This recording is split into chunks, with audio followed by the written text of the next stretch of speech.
Good afternoon, everybody. Welcome back to Indycar. My name's Gordon Ross. Today it's sunny in Partick. It's a lovely Tuesday morning, and this morning I wanted to talk to you about Brexit, believe it or not. Not for once, I'm not going to talk about Syria. Well, we've been happily distracted by people being poisoned by nerve gas here, and other people not being poisoned by nerve gas in Syria, and lots of bombs and missiles being fired in all directions at night time, making a wonderful spectacle for the television cameras. Well, we've all been watching that. What's been happening back home with Brexit? Well, the answer to that is nothing, as far as we can see. I was having a look around this morning to see if I could find out what was actually happening with Brexit. And the best I could manage was an article from The Guardian this morning which outlined what has already been agreed, which is basically that the British government has agreed that Europeans will get to stay here, who already live here, and that their spouses or their girlfriends or boyfriends or anybody who's in a long-term relationship will be allowed to stay here as well, and that their rights will be dealt with largely by the British courts, although in more complicated cases they will refer the situation to the European Court of Justice. So that was agreed. What else was agreed? Well, they've also agreed that all of the United Kingdom will be withdrawing from the European Union, including Northern Ireland. There's not going to be any exceptions. So anybody who was hoping that Northern Ireland was going to get some kind of special deal can forget it. It's not going to happen. However, that business of Northern Ireland is really the sticking point as far as Brexit is concerned. And interestingly, the situation caused by the Good Friday Agreement might well be the actual the wedge which is driven between England and Scotland eventually, because of one simple thing. That the agreement that they've come to is that the British government will not have a hard border across between Northern Ireland and the Republic, and that there will be no reunification, and there will be no hard border. There'll be no border between Northern Ireland and mainland Britain either. There'll be no border in the Irish Sea, and there'll be no border in the Irish Sea between the north and the south. So what this tells you is that some kind of special parallel universe is going to be created specifically for Northern Ireland and its problems. And that means that there will be, in effect, a pseudo trade agreement between Northern Ireland and the Republic, or Northern Ireland and the EU, which will keep Northern Ireland's rules and regulations regarding imports and exports roughly aligned with those of the European Union and therefore the south of Ireland. What this amounts to is either you could call it a free trade agreement, or you could call it a customs union, both of which are things which the British government says it will never do with the European Union. So what exactly is going to happen in Northern Ireland? If they create a fudge, in other words, some kind of confection, a mess that's been mishmashed out of all kinds of other different scenarios, so that the north and the south can trade with one another over a border which has no fence and no checkposts and no physical infrastructure, if that could be achieved, it would be almost the same as Northern Ireland staying in the EU. Because despite the fact it's not in the EU, all its trading would be done according to the EU's rules, because it would be fully aligned with all the requirements. What's not mentioned is whether there would be any levies, taxation or tariffs applied to goods flowing back and forwards across the border. And I would assume, because of the fact they want it to be frictionless, that there would be no tariffs from the European side and there would be no tariffs from the Northern Irish side. In other words, they would not charge taxes on goods, services, cash and people moving back and forward across that invisible border. If that's the case, then effectively Northern Ireland is in a customs union and it has a free trade agreement with the EU. Now, if that is the case, and this is what's achieved by a fudge, then that must be offered to Scotland as well, because Scotland did not want to leave the European Union and did not want to leave the single market and did not want to come out of the European Economic Area, the place where we do all our trading. And that we can say with certainty because in Scotland we voted, every single constituency voted against leaving the European Union. So we can say that the entire nation of Scotland did not want to leave the European Union. Therefore, we would be treated differently. We would be getting dragged out of the European Union, and we would be the only country out of 4 nations, and 3 nations and a bit of a nation, the only one out of that entire group who were being dragged out of the European Union against their will. Now that's a situation which nobody in their right mind would want to put up with. And it's the reason, I think, and the final reason, the final trigger point for the second referendum on leaving the British Union. Because if we remain attached to the United Kingdom and are dragged out against our will, and we are forced to have our exports to Europe cut, tariffs applied, even though our friends in Northern Ireland, just literally across the water from us, 20 miles of water across the way from us, our friends in Northern Ireland will not have those restrictions placed on them. They'll not have their exports cut. That is plainly unfair. Remember that Northern Ireland, if I remember correctly, also narrowly voted not to leave the EU, and yet it is also being forced to leave the European Union. So we have a situation where if this fudge is done in Northern Ireland, and if Northern Ireland's given all these special circumstances and a special treatment, then Scotland also should get the same special treatment to protect its industries.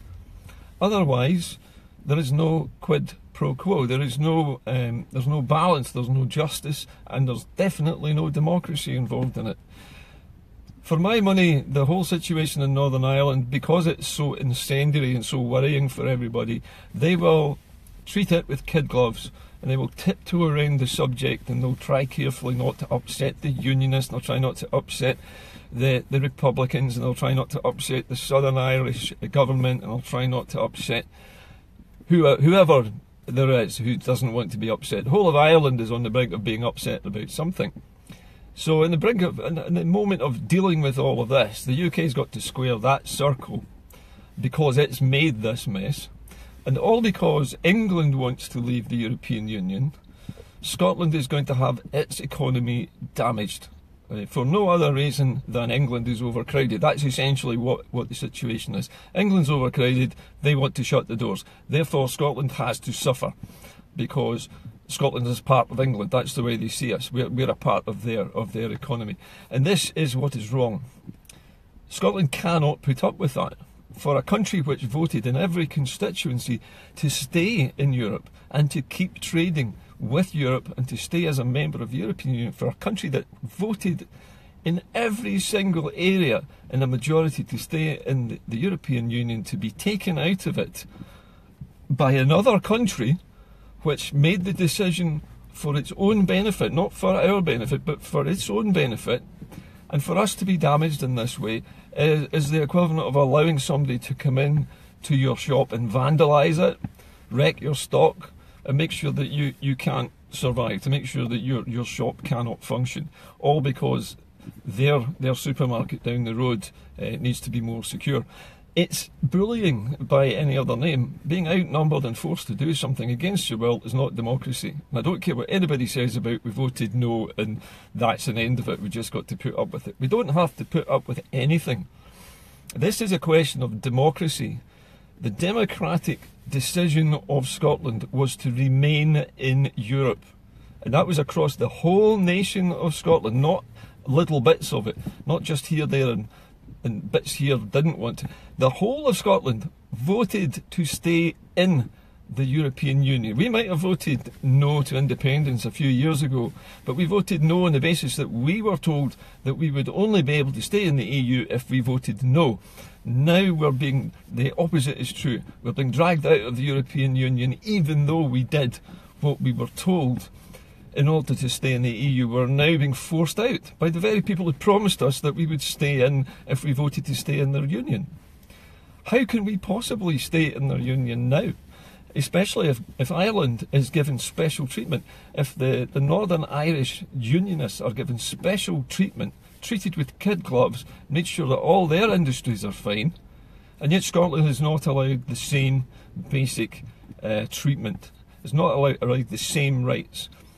It is not fair, it's not democratic, and I can't see anybody voting to stay in a United Kingdom which does that to one of its countries, when we plainly said no to leaving Europe. We said no, we meant no. No means no. We're not leaving the European Union. We voted to stay in. It was our democratic decision as a nation, 5 million of us, to stay in the European Union. We didn't vote to leave. England voted to leave. Wales voted to leave. Northern Ireland didn't vote to leave, and Scotland certainly didn't vote to leave the EU. We will have to wait another 5 months to find out, eventually, what will be agreed in this so-called Brexit deal.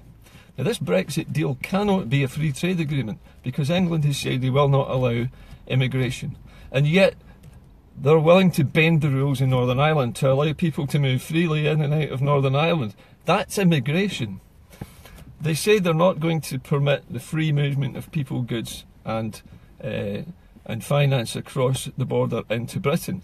Ireland is an open door, basically. It's a leaking boat. There's no way they can control immigration with people pouring in and out of the Northern Irish border. It's going to become the back door into the UK. How are they possibly going to secure Northern Ireland when it's such a porous border? They can't control immigration. They just can't do it. The only way they can control immigration in Northern Ireland is to put a fence across it and patrol it with border posts and security guards and customs officials, because you can't stop people migrating into Britain if you have a porous border in Northern Ireland. They can just simply come in through Southern Ireland, over the border, get a ferry over to Scotland, they're in the UK. It's one thing is laughing at the other. But what makes me most angry is the fact that we are expected to allow our businesses to go to the wall so that England can shut the door to immigrants. That's what the cost of this is. England's closing the door. It's going to cost Scotland tens of thousands of jobs. Businesses will go to the wall. Our exports are going to be cut severely. Prices are going to rise. There's going to be a massive increase in food prices very shortly. The cost of oil is going through the roof, which would be good for Scotland if we ever got any taxation from our oil, which we don't. So to me it seems that whatever deal is done to protect the Good Friday Agreement in Northern Ireland is good for Scotland, because what's sauce for the goose in Northern Ireland is sauce for the gander in Scotland as well.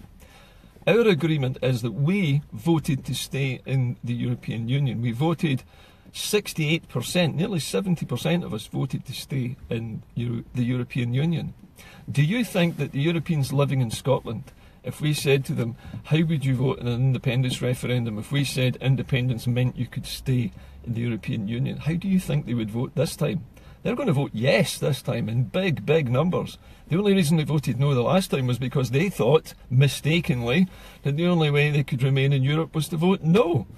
Now the situation is reversed. The only way they can stay in Europe is to vote yes. And that's the reason why I say right now that by the end of this summer, when whatever agreement is done in Northern Ireland is done to protect their interests, that is going to drive the wedge between Scotland and England, because Scotland will not put up with that. Why should we? We were told that we would only be safe in Europe if we voted no to independence, so we did that in large numbers, enough that we lost our independence the first time around. We're now being asked to sacrifice our jobs and our industries and our exports so that England can shut the door to immigration. I'm sorry, that's just not acceptable. I would rather put a border across the southern part of Scotland to England than see that happen. It is time now that the Scottish Government, the Scottish National Party, started to stand up for Scotland a bit more and say, look, we've had enough. Forget your wars in Syria and your distractions of bombing people over there. That is not what is at stake here. What's really at stake here is the future of the entire country and its economy. And we're being distracted by these wars, these missile launches, these faked poisonings, these mistakes. All of that is a sideshow. It's a sideshow. Scotland's economy is about to be trashed for the sake of English immigration. And the cost of English immigration is too high. If that's what we're being asked to do, then I say no. I'm sorry, I'm not doing that. My vote is that we dissolve this union before Brexit. And we say that at the ballot box in September. It's a simple thing.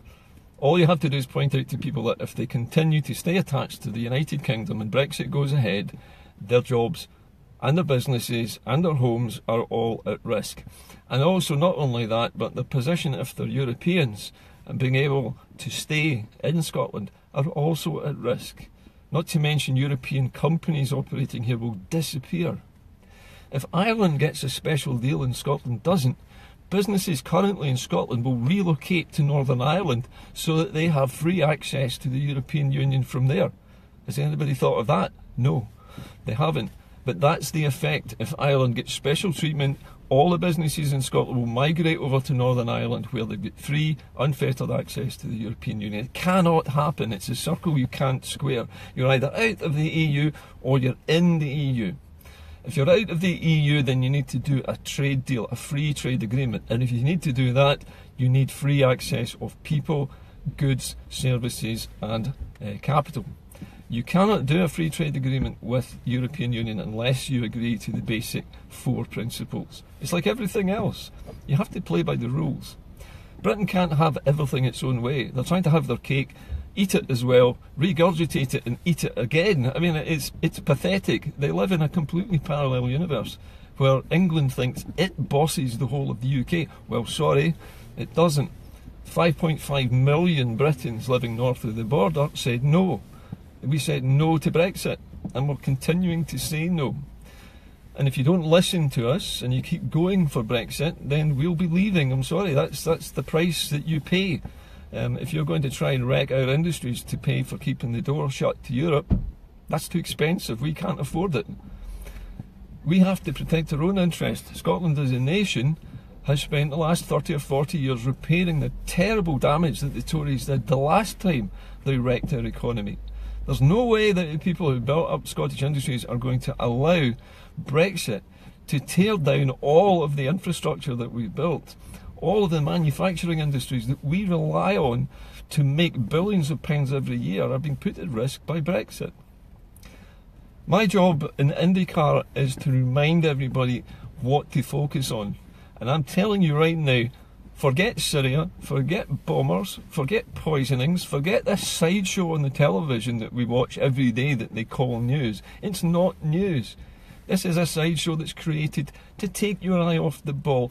What's the British government actually doing at the moment with Brexit? Does anybody know? No, nothing in the papers about it whatsoever other than what we heard about 6 weeks ago, before all this business with the Skripals being poisoned came up.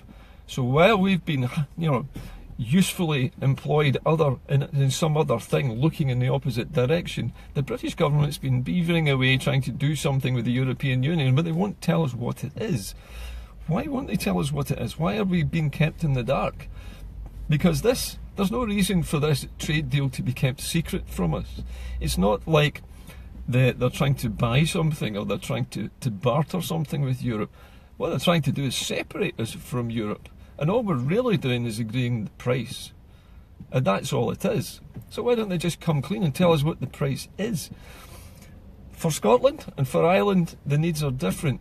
Ireland has its own problems. Those are things that they will need to sort out for themselves. But Scotland's case is clear cut. 5.5 million people voted no to leaving Europe. And because of that, and because we're being taken out against our will by England, that creates a constitutional crisis. And we have to take a decision. 5.5 million of us have to decide if we think it's worth risking our entire rebuilt manufacturing economy because England wants to close the door to immigration. Now, if England's overcrowded, that's their problem. They want to leave Europe, fine, go right ahead, but you need to separate from Scotland if you want to do that. But Scotland has no interest in shutting the door to Europe. We never have. We didn't want it, we didn't vote for it, we're not going to vote for it now. Nobody's convinced by any of it. If Ireland get a special deal, and if Scotland doesn't get a special deal the same, then we walk. It's as simple as that. How can Ireland get something and we don't? Northern Ireland isn't even a bloody country. It's 6 counties, for God's sake. And yet they get special treatment, while Scotland is sacrificed and thrown under the bus so that England can shut the door. I'm sorry, it's not on. And you, me, and everybody else who watches this show need to get out there and start talking to our MPs, our local representatives, our MSPs, and say, come on, get this referendum organised. We need to know when the date is, and we need to know as soon as possible so we can start fighting for it. Give us something to work with as well. The government needs to make certain pledges about what will happen when we dissolve the union, what Scotland will do, what will its industries do, what guarantees can we offer to those businesses who we are asking to dissolve the union with England. We have to offer them something. We have to say, we will promise you full access to the EU. That is the pledge of the yes vote.